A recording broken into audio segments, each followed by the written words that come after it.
بسم اللہ الرحمن الرحیم۔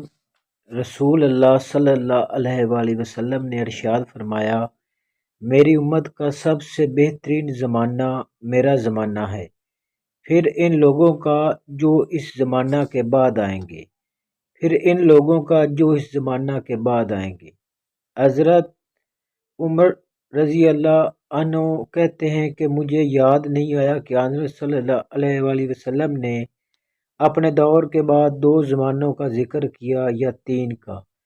پھر آپ نے فرمایا کہ تمہارے بعد ایک ایسی قوم پیدا ہوگی جو بغیر کہے گواہی دینے کے لیے تیار ہو جایا کرے گی، اور ان میں خیانت اور چوری اتنی عام ہو جائے گی کہ ان پر کسی قسم کا بھروسہ باقی نہیں رہے گا، اور نظریں مانیں گے لیکن انہیں پورا نہیں کریں گے۔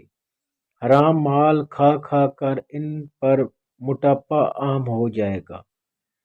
ہم سے ابو سعید خدری رضی اللہ عنہ نے بیان کیا کہ رسول اللہ صلی اللہ علیہ وآلہ وسلم نے فرمایا، ایک زمانہ آئے گا کہ اہل اسلام کی جماعتیں جہاد کریں گی، تو ان سے پوچھا جائے گا کہ کیا تمہارے ساتھ رسول اللہ صلی اللہ علیہ وآلہ وسلم کے کوئی صحابی بھی ہیں؟ وہ کہیں گے کہ ہاں ہیں۔ تب ان کی فتح ہوگی۔ پھر ایک ایسا زمانہ آئے گا کہ مسلمانوں کی جماعتیں جہاد کریں گی،